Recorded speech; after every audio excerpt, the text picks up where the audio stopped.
अवधूत चिंतन श्री गुरुदेव दत्त श्री स्वामी समर्थ. घरातील गृहिणीने पंक्तीचे जेवण वाढताना तूप, दूध, ताक हे स्वतः वाढावं असं म्हणतात. पण का? यामागचं कारण तुम्हाला माहीत आहे का? चला तर मग या अनोख्या परंपरेबद्दल सविस्तर समजून घेऊया. आपली गृहिणी, तिला गृहलक्ष्मी असं म्हणतात. ते उगाचच नाही.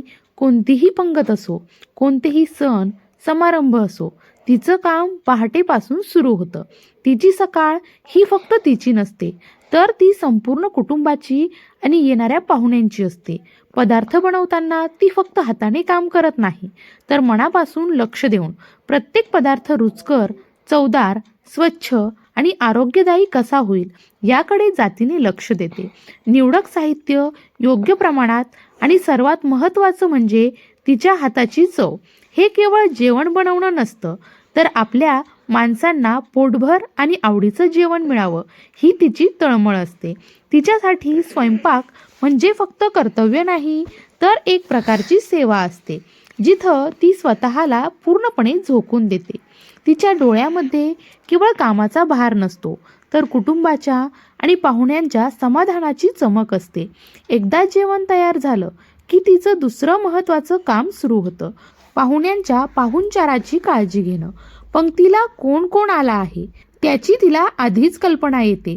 कोणी आलं नसेल तर ती लगेच निरोप पाठवते, मी जेवणाच्या थाळीवर आहे, लगेच या. किती आपुलकी असते तिच्या त्या बोलण्यामध्ये.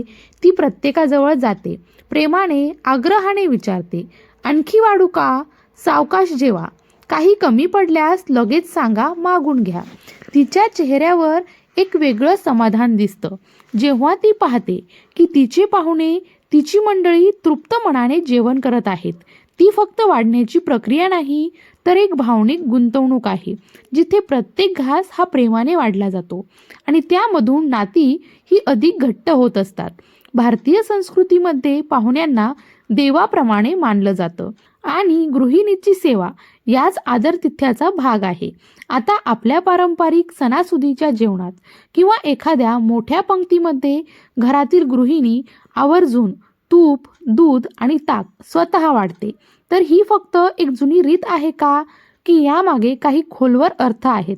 तर आपल्या भारतीय संस्कृतीमध्ये, विशेषतः महाराष्ट्रामध्ये, पंगत ही केवळ जेवणाची पंगत नाही, तर ती एक सामाजिक आणि सांस्कृतिक सलोख्याचं प्रतीक आहे.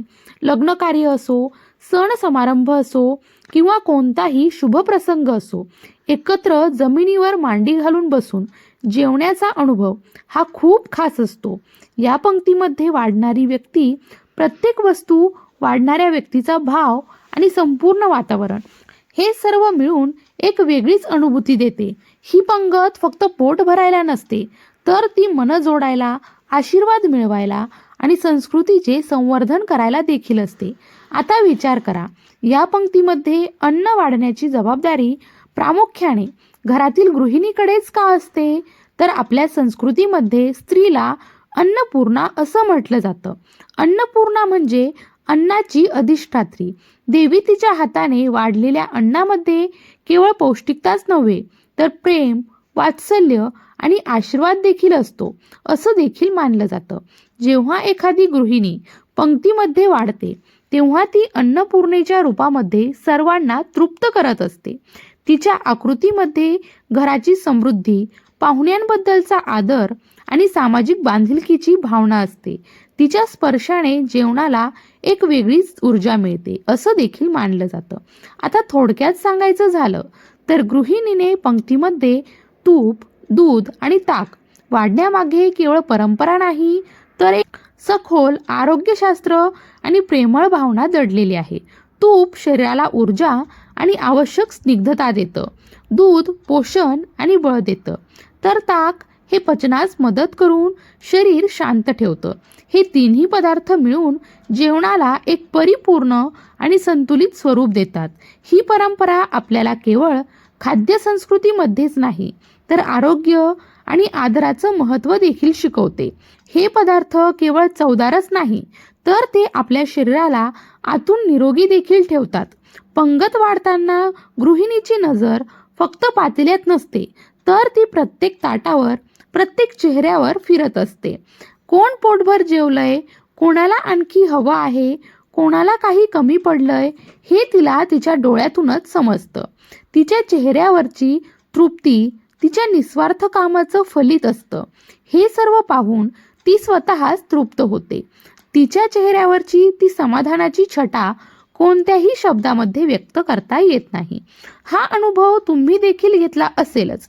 पंक्तीमध्ये सगळ्यांना जेवण वाढून झाल्यावर, सगळी तृप्त झाल्यावर आपली गृहलक्ष्मी किंवा घरातील प्रमुख सदस्य ही शेवटी जेवायला बसते. खरं सांगायचं तर त्यांना स्वतःच्या जेवणापेक्षा देखील इतरांनी पोटभर जेवण केल्याचं समाधान हे जास्त महत्त्वाचं असतं. जेव्हा ती पाहते की सर्वांना जेवण व्यवस्थित मिळालं आहे, सर्वांनी तृप्तीचा ढेकर दिला आहे, तेव्हा तिला एक वेगळीच तृप्ती होऊन येते. तिच्या चेहऱ्यावरची ती तृप्ती, ती पुष्टी, ती शांतता फळण्यासारखी असते. ते समाधान फक्त पोट भरल्याचं नसतं, तर मन भरल्याचं असतं की मी माझ्या माणसांना पोटभर जेवू घातलं आहे. ही आपली समृद्ध संस्कृती आहे, जिथे अन्न हे परब्रह्म मानलं जातं आणि ते वाढणारी व्यक्ती ही अन्नपूर्णा असते. आजच्या धावपळीच्या युगामध्ये कदाचित आपल्याला अशा मोठ्या पंक्तीचा अनुभव कमीच मिळतो, पण या परंपरेमागची भावना आजही तितकीच महत्त्वाची आहे. आपल्या घरामध्ये, आपल्या कुटुंबामध्ये जेवण बनवताना आणि वाढताना हे प्रेम, ही आपुलकी जपणं हीच खरी आपली संस्कृती जपणं आहे. कारण अन्न फक्त पोट भरत नाही, ते मनही भरतं आणि तेच गृहिणींच्या वाढण्याचं खरं रहस्य आहे. शिवाय तूप, दूध आणि ताक यामध्ये लक्ष्मी वास करते असं देखील मानलं जातं आणि जेवढं तुम्ही द्याल तेवढं तुमच्याकडे ते परत येतं असं म्हणतात. म्हणूनच घरातील गृहिणीने पंक्तीमध्ये तूप, दूध, ताक हे स्वतः वाढावं असं म्हटलं जातं. चला तर या परंपरेचं जतन करूया आणि आपल्या घरातील अन्नपूर्णेला नेहमी आदर देऊया. तुम्ही तुमच्या घरी किंवा पंक्तीमध्ये हे पदार्थ आवर्जून वाढता का? तुम्हाला यामागे कोणते अन्य सांस्कृतिक किंवा आरोग्य रहस्य माहीत आहेत का? कमेंट करून मला नक्की सांगा. भिवू नकोस, स्वामी सदैव पाठीशी आहेत.